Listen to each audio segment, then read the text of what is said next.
Hello dear students, this is Muhammad Shahnawaz, assistant teacher, Jalabad BL High School, Dokhin Shurma, Sylhet. As you can see, I'm very happy today. Do you know why? Actually, there is a story behind my happiness. Do you want to hear the story? Yes. I know very well because you are very fond of enjoying story. So, enjoy the story.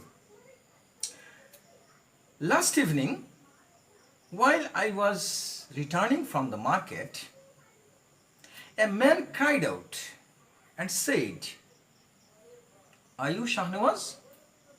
"Yes," I said. "Can you recognize me?" "No, I can't," I replied.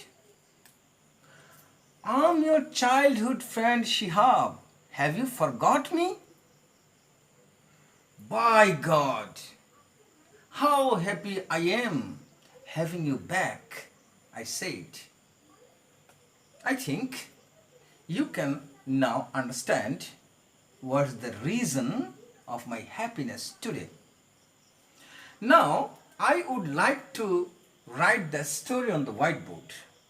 Then, I will ask you some questions. So, let me write the story.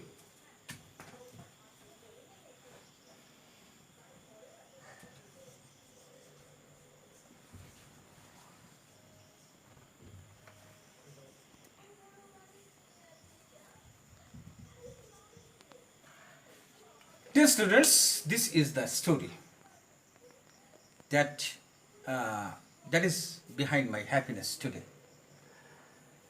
Look at the story. I told you earlier that I would ask you some questions regarding the story.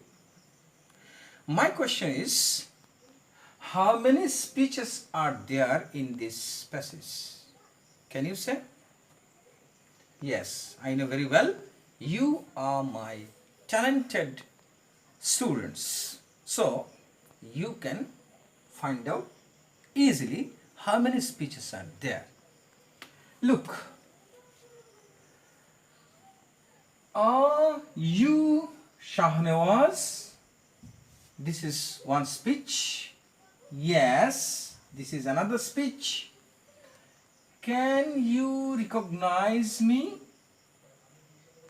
This is the third speech. Then, no, I can't. Another speech. Then, I'm your childhood friend Shihab. Have you forgot me? This is the fifth speech. And, by God, how happy I am having you back. This is the sixth speech. That means in this story there are 6 speeches, and these 6 speeches are in a passage. So, what can the passage be called? Can you say? Yes, I know very well. You know what is it called? It is called passage narration. So, our today's topic is passage narration.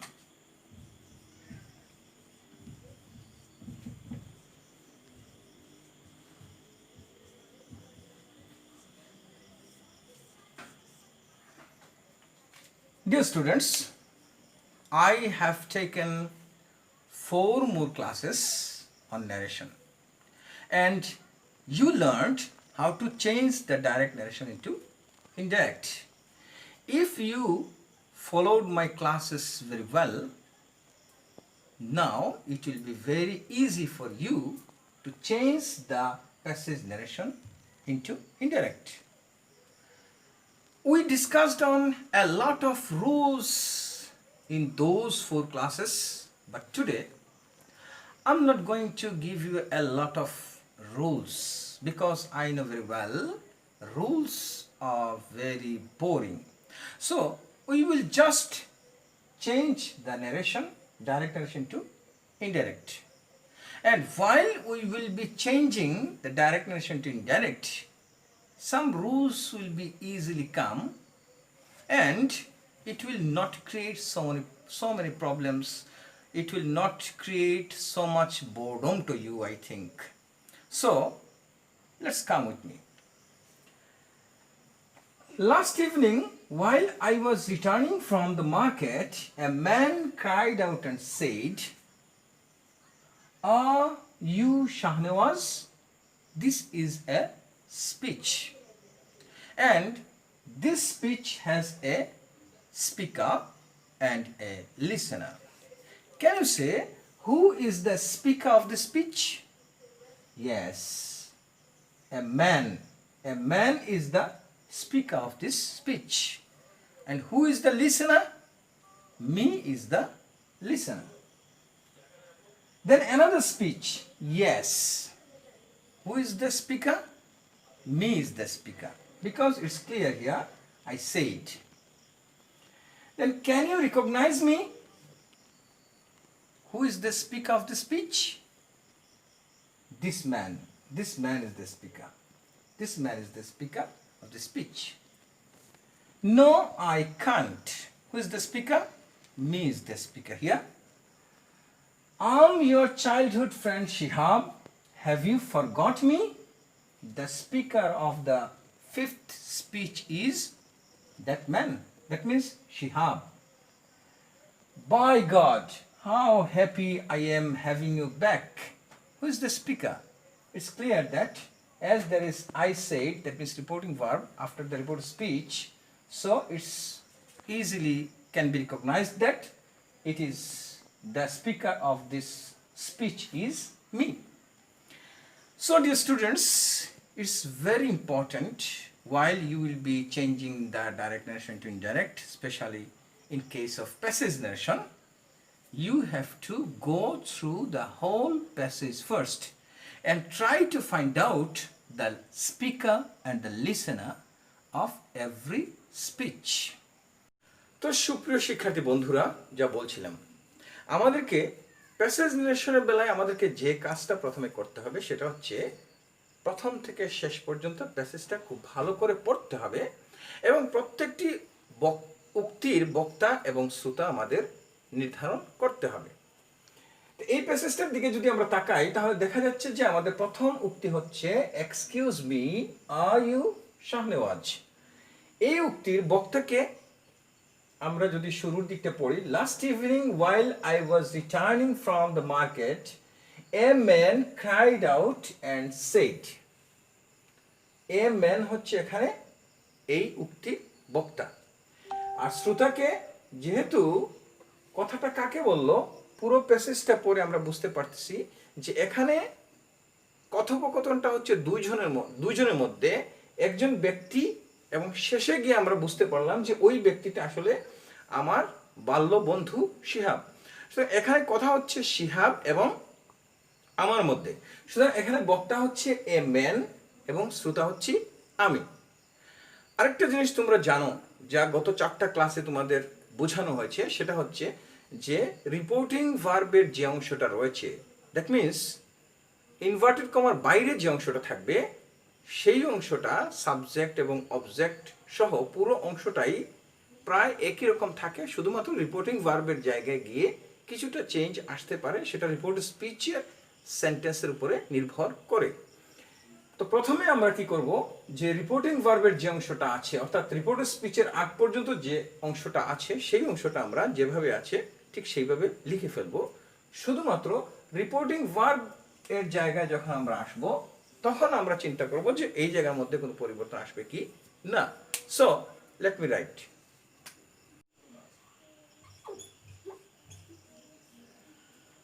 সুপ্রিয় শিক্ষার্থী, তোমরা দেখতে পাচ্ছ যে এখানে reporting ভার্বের যে অংশটা রয়েছে অর্থাৎ রিপোর্ট স্পিচের ইনভার্টেড কমার বাইরে যে অংশটা রয়েছে সেই অংশটা রিপোর্টিং ভার্বের আগ পর্যন্ত যেভাবে আছে ঠিক সেইভাবে আমি এখানে লিখে দিয়েছি।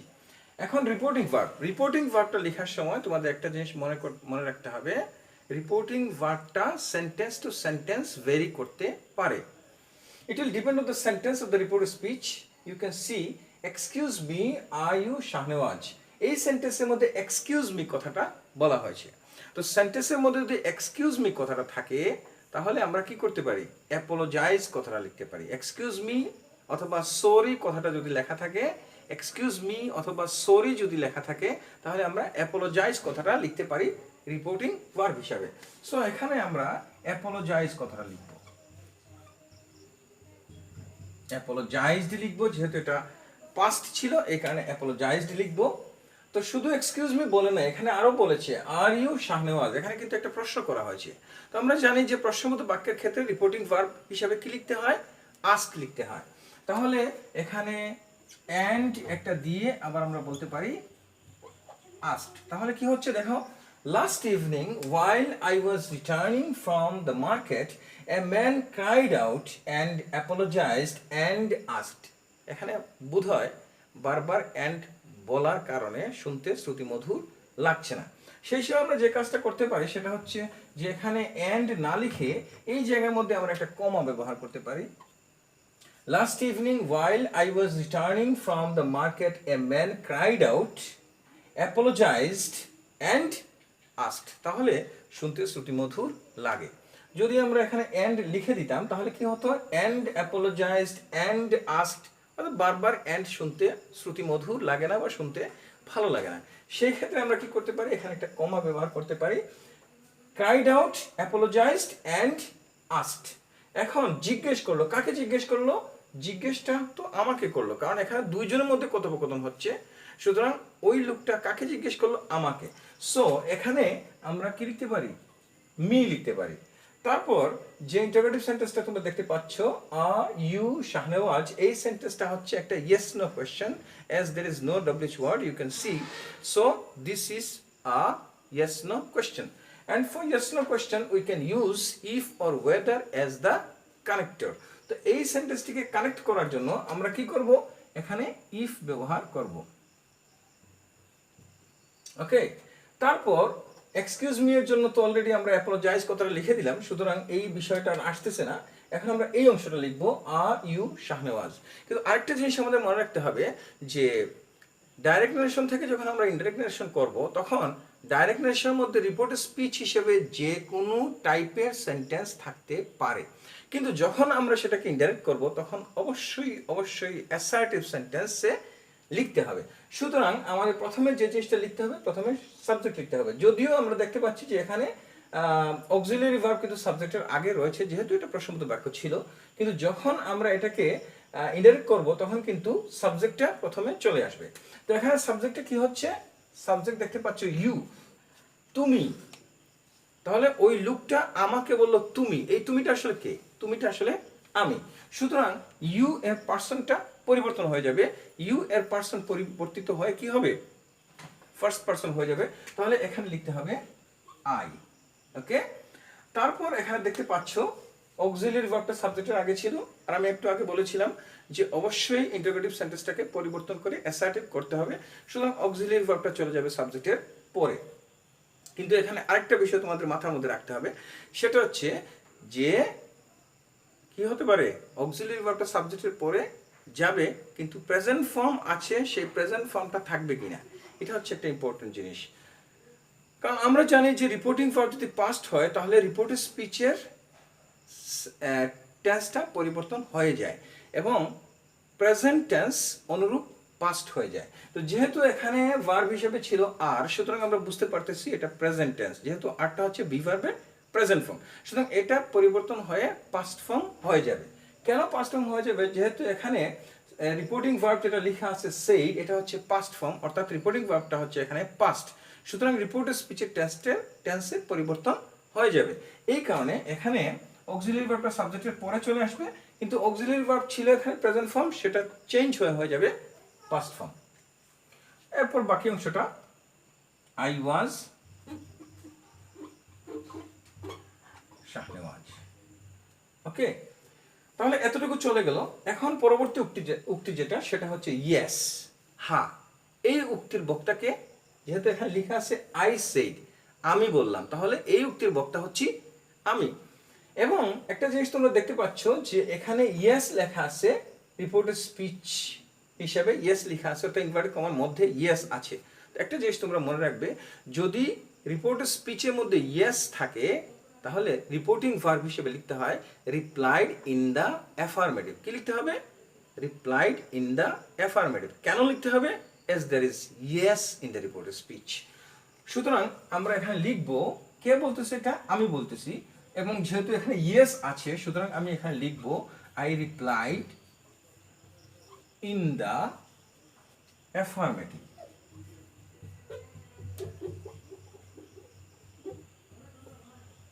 ওকে, তাহলে এই অংশটাও আমাদের শেষ হয়ে গেল। এখন আমরা চলে যাচ্ছি পরবর্তী উক্তিতে।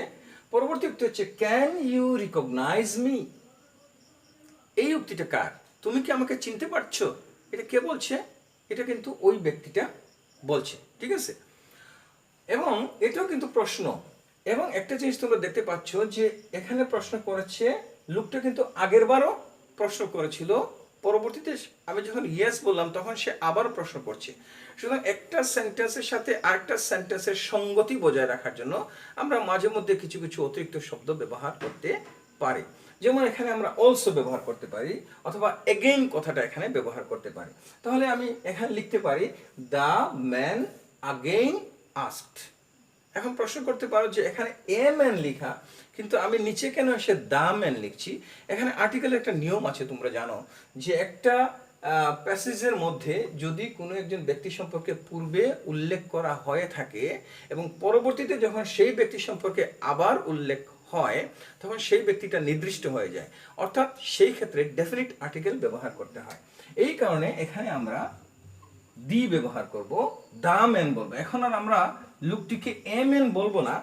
এ ম্যান ততক্ষণ পর্যন্ত বলবো যতক্ষণ পর্যন্ত লোকটা অনির্দিষ্ট, কোন ব্যক্তি নির্দিষ্ট না। কিন্তু যখন আমরা পরবর্তীতে এসে ওই একই লোকের কথা বলছি তখন কিন্তু ব্যক্তিটা নির্দিষ্ট হয়ে যাচ্ছে।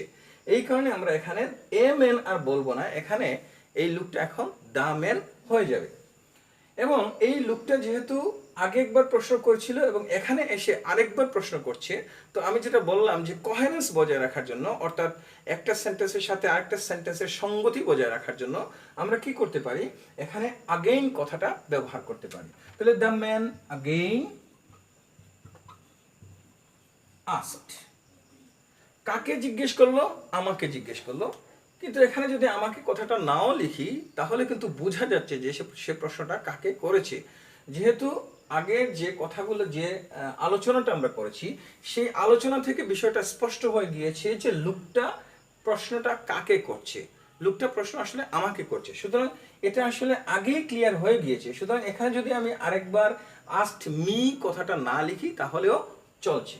তো আস্কড লিখলাম, এখন কি করতে হবে? ক্যান ইউ রিকগনাইজ মি, এই সেন্টেন্সটিকে আমাদের এই অংশের সাথে যুক্ত করতে হবে। আর যুক্ত করার জন্য আমরা জানি যে we need a connector, and which connector will be used here? It will depend on the sentence of the reported speech. You can see this is a, what kind of sentence is it? It is an interrogative sentence. Can you recognize me? This is an interrogative sentence. তো interrogative sentence আবার দুই ধরনের আমরা বলেছিলাম, যে yes no question and WH question. Yes no question মানে যেখানে কোনো ডব্লিউএইচ ওয়ার্ড নাই, ডব্লিউএইচ ওয়ার্ড এর ব্যবহার ছাড়াই যে প্রশ্নগুলো করা হয় সেগুলোকে বলা হয় ইয়েস নো কোয়েশ্চেন। আর যে সমস্ত কোয়েশ্চেনের ক্ষেত্রে ডব্লিউএইচ ওয়ার্ড ব্যবহার করা হয় সেগুলোকে বলা হয় ডব্লিউএইচ কোয়েশ্চেন। তো তোমরা দেখতে পাচ্ছ যে এই প্রশ্নটা হচ্ছে ক্যান ইউ রিকগনাইজ মি, এই প্রশ্নটা হচ্ছে ইয়েস নো কোয়েশ্চেন। সুতরাং এখানে আমরা কানেক্টর হিসাবে কি ব্যবহার করব? ইফ অথবা ওয়েদার ব্যবহার করব। এবং যথারীতি আগের সেন্টেন্সের মতো যেটা আমরা এখানে করেছিলাম ইউর শাহনেওয়াজ, এটাকে কিন্তু আমরা অ্যাসার্টিভ করেছিলাম, ঠিক তেমনিভাবে এইটাকেও আমরা কিন্তু অ্যাসার্টিভ করে দিব। সুতরাং এখানে যদিও শুরুতে অক্সিলারি ভার্ব আছে, আমরা কিন্তু এখানে প্রথমে অক্সিলারি ভার্ব লিখবো না, প্রথমে সাবজেক্ট লিখবো ইউ, তুমি। এই ইউ মানে কে? কারণ আমরা বলেছিলাম যে রিপোর্ট স্পিচের সাবজেক্ট, অবজেক্ট এবং পসেসিভ ফর্ম এর পার্সন পরিবর্তন হতে পারে। তো এটা আসলে বক্তা এবং শ্রোতার উপর নির্ভর করবে। ক্যান ইউ রিকগনাইজ মি, তুমি কি আমাকে চিনতে পারছো? এটা কে বলছে? তুমি কি আমাকে চিনতে পারছো? এই তুমি মানে কে? এই কথাটা বলছে কে? ওই দ্য ম্যান বলছে। দ্য ম্যান কাকে বলছে? আমাকে বলছে। লোকটি আমাকে বলছে তুমি, তুমি মানে হচ্ছে আমি। তাহলে এখানে ইউটা পরিবর্তন হয়ে যাচ্ছে, ইউটা পরিবর্তন হয়, এখানে আই হবে। আর ক্যানটা যথারীতি চলে যাবে সাবজেক্টের পরে, কারণ আমরা বলেছিলাম যে কোয়েশ্চেনটাকে স্টেটমেন্ট করতে হবে। তো স্টেটমেন্ট যদি আমরা করি তাহলে অক্সিলারি ভার্বটা চলে যাবে সাবজেক্টের পরে। তো অক্সিলারি ভার্ব এখানে ক্যান আছে, ক্যানটা আমরা সাবজেক্টের পরে নিয়ে আসবো। কিন্তু প্রশ্ন হচ্ছে যে ক্যানটা তো প্রেজেন্ট ফর্ম, এটা কি প্রেজেন্ট ফর্ম থাকবে? না, যেহেতু আমরা আগেই বলেছি যে রিপোর্টিং ভার্ব পাস্ট হলে রিপোর্ট স্পিচের টেন্সের পরিবর্তন হয়ে যায়, প্রেজেন্টগুলো পাস্ট হয়ে যায়, সুতরাং এই টেন্সটাকে পাস্ট করতে হবে। আর পাস্ট করার জন্য প্রথম যে ভার্বটা আসবে সেই ভার্বটাকে পাস্ট করে দিতে হবে। তো এখানে ভার্ব হিসেবে যেহেতু ক্যান আসছে, সুতরাং ক্যানকে আমরা পাস্ট করে দিলেই টেন্সটা পাস্ট হয়ে যাচ্ছে। আই কুড রিকগনাইজ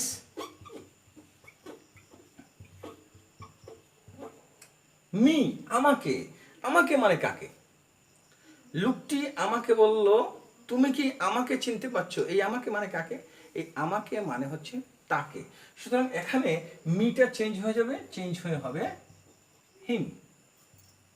ওকে, তারপর আমরা দেখি এর পরের উক্তিটা কি। এতটুকু শেষ হয়ে গেল। পরের উক্তি হচ্ছে নো। No I replied. তাহলে নো কথাটা কে বলছে? আমি বলছি। এবং এখানে দেখতে পাচ্ছ যে রিপোর্ট স্পিচের মধ্যে নো আছে। তো আমি আগে বলেছিলাম যে রিপোর্ট স্পিচের মধ্যে যদি ইয়েস থাকে তাহলে রিপোর্টিং ভার্বের জায়গায় আমাদের লিখতে হবে রিপ্লাইড ইন দ্য অ্যাফার্মেটিভ। কিন্তু যদি নো থাকে তাহলে লিখতে হবে রিপ্লাইড ইন দ্য নেগেটিভ। বলো, রিপ্লাইড ইন দ্য নেগেটিভ। কখন? যদি নো থাকে। তাহলে যেহেতু এখানে নো আছে, সুতরাং আমরা লিখব রিপ্লাইড ইন দ্য নেগেটিভ। এটা কেউ রিপ্লাই করছে? আমি। সুতরাং আমি বলবো I replied in the negative. তো এখানে কি করলাম যে নো পর্যন্ত আমাদের কাজ হয়ে গেল। এখানে নো ছিল, এই কারণে আমি লিখলাম I replied in the negative. তাহলে আমার কাজটা শেষ হয়ে গেল। তো সুপ্রিয় শিক্ষার্থী, এখন যে উক্তিটা আমরা পেলাম সেটা হচ্ছে I'm your childhood friend Shihab, have you forgot me.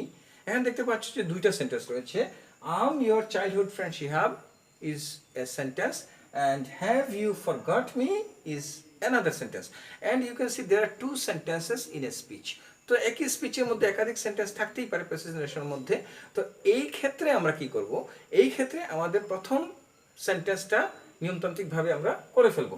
যেহেতু I am your childhood friend এটা হচ্ছে একটা অ্যাসার্টিভ সেন্টেন্স, তো অ্যাসার্টিভ সেন্টেন্সে আমরা জেনারেলি রিপোর্টিং ভার্ব হিসেবে সেইড অথবা টোল্ড কথাটা লিখতে পারি। তো এখানে আমি লিখব, এটা কে বলছে? দ্য ম্যান বলছে। তো আমি বলবো দ্য ম্যান। এখানে আমরা সেইড কথাটা ব্যবহার করব, কারণ এখানে লোকটি কাকে বলছে সেটা আমাকে না বললেও চলবে, কারণ এটা তো আগেই নির্ধারিত হয়ে গিয়েছে। সুতরাং সেইড লিখবো। আর কাকে বললো সেটা যদি আমরা লিখি তাহলে এখানে টোল্ড মি কথাটা আমরা লিখতে পারতাম। তো মি কথাটা যেহেতু আমরা এখানে নিয়ে আসছি না, সুতরাং এখানে টোল্ড লেখার কোনো দরকার নেই, এখানে আমরা সেইড লিখবো। তারপর এটাকে আমরা যুক্ত করব কি দিয়ে? এখানে দেখো দ্যাট দিয়ে আমরা এটাকে যুক্ত করব, কারণ I am your childhood friend এটা হচ্ছে অ্যাসার্টিভ সেন্টেন্স। অ্যাসার্টিভ সেন্টেন্সকে আমরা দ্যাট দিয়ে যুক্ত করব। তারপর আম, আই এম, তার মানে এটা হচ্ছে প্রেজেন্ট টেন্স। এম যেহেতু বি ভার্বের প্রেজেন্ট ফর্ম, সুতরাং এটা প্রেজেন্ট টেন্স। আমরা জানি প্রেজেন্ট টেন্সকে পাস্ট করতে হবে যদি রিপোর্টিং ভার্ব পাস্ট হয়। তাহলে এখানে আমরা যা করব সেটা হচ্ছে আমি, I am your childhood friend, আমি তোমার বাল্য বন্ধু। এই আমিটাকে লোকটি আমাকে বলছে আমি, আমি মানে সে। সুতরাং এখানে আমি যেটা লিখব সেটা হচ্ছে হি, হি।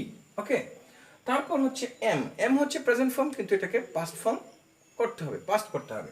সুতরাং এখানে আমরা হি এর সাথে লিখব ওয়াজ। হি ওয়াজ ইয়োর চাইল্ডহুড ফ্রেন্ড, তোমার বাল্য বন্ধু। তো সে আমাকে বলছে তোমার, তোমার মানে আমার। তাহলে এখানে ইয়োর এর জায়গায় হয়ে যাবে মাই চাইল্ডহুড ফ্রেন্ড শিহাব। তো এখানে কিন্তু আমরা ফুল স্টপ দিচ্ছি না, যেহেতু এখানে কিন্তু আমাদের উক্তিটা শেষ হয় নাই, কারণ এখানে আরেকটা সেন্টেন্স বাকি রয়ে গিয়েছে। এখন সবচেয়ে ইম্পর্টেন্ট জিনিস যেটা হচ্ছে সেটা হচ্ছে যে এখানে যদি একাধিক সেন্টেন্স থাকে তাহলে একটা সেন্টেন্স তো আমরা যেভাবে এতদিন পড়ে এসেছি সেই নিয়ম অনুসারে করে ফেললাম, কিন্তু পরবর্তী সেন্টেন্সটা আমরা কিভাবে অ্যাড করব। তো তোমাদের মনে রাখতে হবে যদি এখানে একাধিক সেন্টেন্স থাকে প্রথমটা আমরা নিয়মতান্ত্রিকভাবে লিখব, পরবর্তীটা অ্যান্ড, আস্কড অথবা অ্যান্ড সেইড এইভাবে আমরা যুক্ত করতে পারি।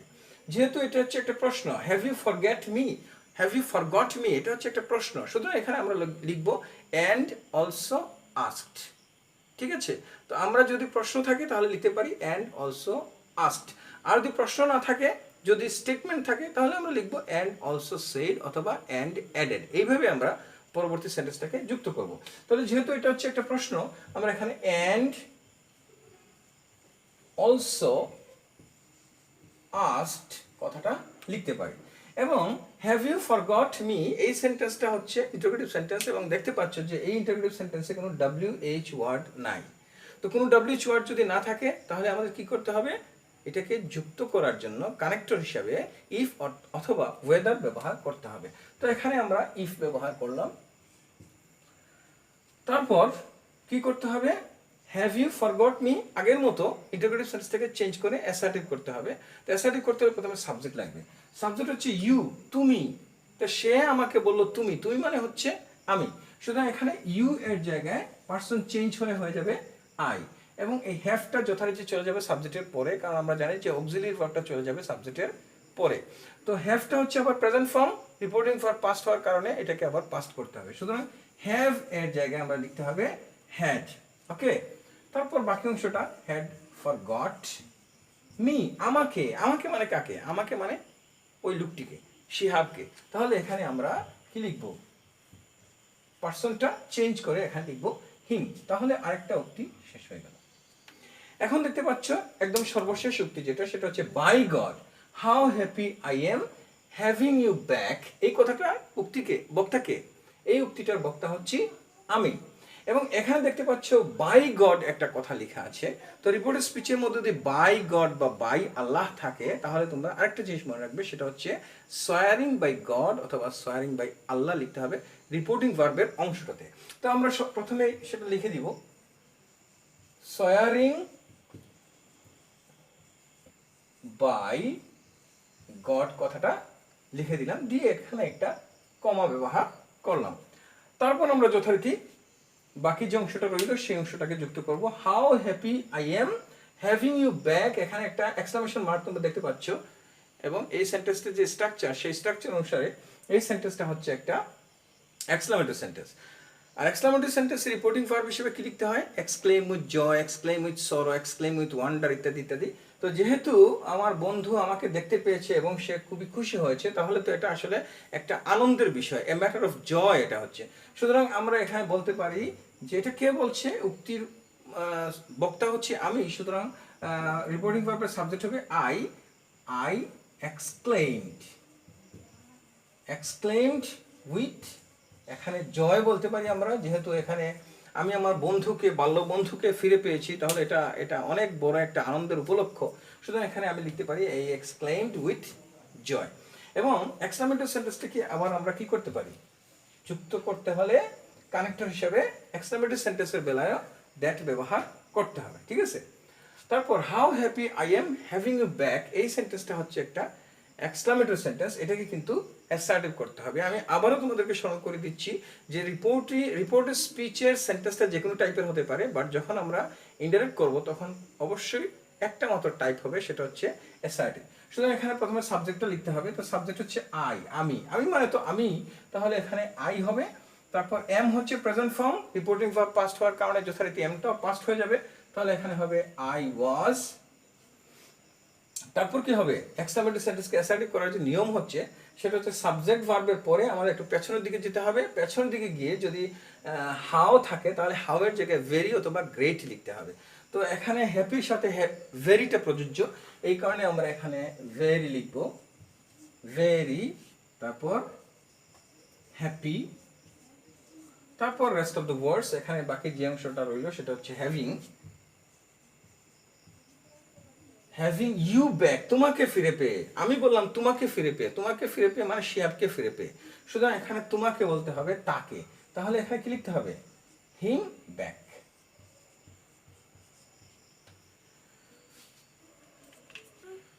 তো সুপ্রিয় শিক্ষার্থীবৃন্দ, আমি আজ জেনারেলি যদিও ইংরেজিতে ক্লাস নেই, এটা আমি বাংলায় ক্লাস নিয়েছি, যেহেতু ন্যারেশনটা তোমাদের কাছে খুবই কঠিন মনে হয়।